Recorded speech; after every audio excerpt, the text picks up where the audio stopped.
can't get a clear fight. Sorry, just that guy in the cap, if you could just lean to the side, that's great, just so you can get a visual on me. Oi, Pooh! Thank you, that's better. That's being a bit clever now. I don't know whether you know, but owls have got what we call asymmetric hearing. It's quite a smart word, that, but asymmetric hearing means he's got his ears on the front of his face, and when he's looking at you, he's listening to you.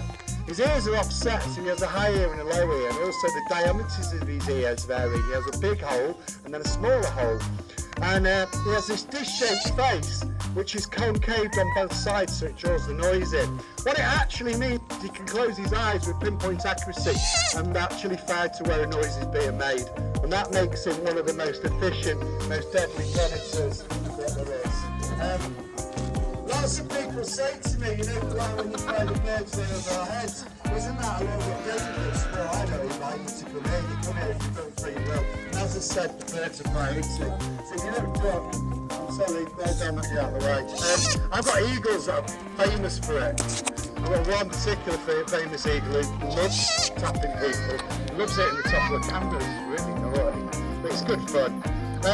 You know, eagles and owls and everything, they're all very, very similar. You've got to remember they're the top of the food chain and they know their job very well. I'm Tom's showing you how good he is at it. He's using these things. Now this is more natural playing for him, playing from A to B. And then he knows that on certain occasions he's going to get fed. And everything's done through positive reinforcement. So when a bird does something well, we reward them very highly for it. And it's the same way humans are trained at school. How many of you got gold stars? I certainly do. How many of you got those gold stars for being good? And you see how much effort he's putting into this today. So it goes without saying that once he's finished his flight and his job, he gets really well rewarded. So let's let him do one last flight over here. All right, ready for you. Good. You'll see he's got these beautiful dark eyes which indicate he's very much a nighttime playing owl.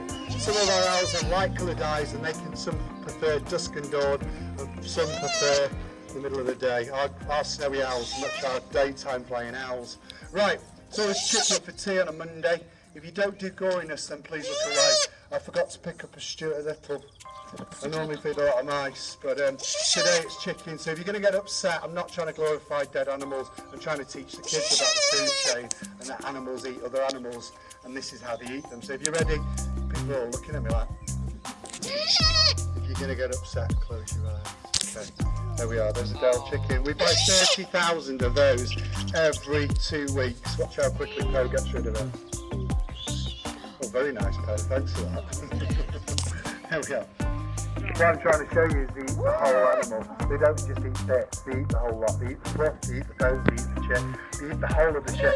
The idea being is that once that goes into his stomach, he dissolves all the meat and all the marrow out of the centre of the bones. And tomorrow morning, 18 hours in fact from this point now, he'll shake his head and a ball of fluff of the chicken and the bone casings will all come out of his mouth. It's called a pellet or a casting. So anyway, he's done his job. Give him a round of applause.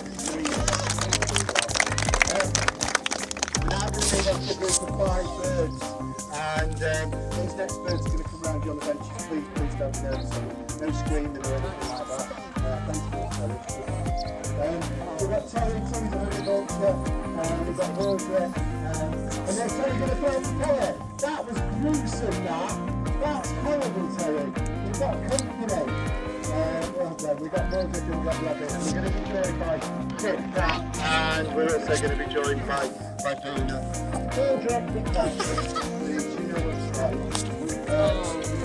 Is Monty waiting? Oh, Monty, I missed you, mate. Quick, before the bullies come. You're going to not get your dinner, pal. Well done, come on, Kit Kat. Hurry up. Hurry up, Kit Kat. Wow. You know, Kit Kat is a black vulture, they are incredible. Do you know what? Vultures are the fastest declining creature on the planet, and that's where my life is spent working with vultures. I want you next to them. I need you next to them. There's no way that we can sell vultures if you're not next to them, because you need to see how interesting they are. They're not ugly, because I always say to everybody, if you ever look in a mirror, when it comes down to beauty, humans have certainly not got it. We have to plaster ourselves in different smelling stuff. We have to put all these fancy outfits on because we think we look dead trendy when we do it. Whereas these guys are as nature intended. And you've got to remember they're really important. Oh, there's a space there, Kit Kat. No fighting, you two in the audience. It's embarrassing. Vultures like two things in life, and that's eating, and they love fighting. And the reason they fight is in order just because it's just it's a pastime that they enjoy to do. You know what, I always say that vultures are very much like human beings.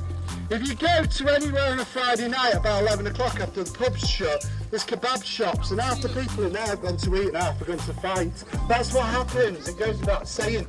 And vultures are no different. They're part of a community, and when you're in a community you have fallouts and you get people thinking they're bigger and tougher than the other person. It's all body language, and vultures learn very quickly to read when body language means serious business. When you understand how to read body language, you know when not to push it. The worst stuff the radish you certainly need to know. We fly all our birds, that's the biggest as well. The marabou storks, you can see them this afternoon flying if you want. They'll be in our team flying along with our kites. You've probably seen we've got a massive aviary of kites. They all come out and fly. Along with the marabous, our white storks and our vultures.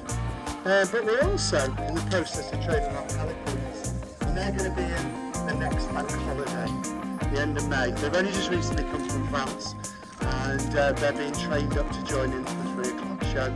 They're all doing incredibly well. Now, as you see these vultures working, they're all communicating constantly with each other, and they're waiting for the best moment. Well done, Baldrick, that's fantastic. Baldrick's my friendliest vulture I've ever had in my life, and I've had a lot of vultures. He's a hooded vulture, he's an African vulture, like terriers and robin. They're one of the most critically endangered species on the planet. And I spend my life, I always tell everybody I work out in Africa, have done for 11 years. And what we're trying to do is conserve birds. We're trying to learn about them as well, because very little is known about vultures. It's because they're not sexy, they're not like lions, they're not like tigers, they're not like pandas. All those animals that are critically endangered. We know about them because they're good looking and people are drawn in, whereas vultures, people say they're ugly and dirty. They're actually far from dirty. They're one of the cleanest animals I've ever had the pleasure of working with. They bathe once they've eaten, and they're meticulous about preening, so they want everything in order to look their best. And because they live in a group together, it's really important that they do look good, because that's how they attract each other to each other. They make sure they look pristine and in order. Now, as you see the black vulture coming in, you'll notice he's got slightly different flying techniques to that of the hoodeds. And it's all down to the terrains that they naturally live in. If you go to America and you go to Disney and you go to all the various theme parks, there's always lots of black vultures and turkey vultures there. And they're there because they know there's a massive amount of food. They can scavenge and live on most things. But unfortunately, vultures around the world are dying out, and it's because they're being persecuted, especially out in Africa. The African vultures are being poisoned, Shelley,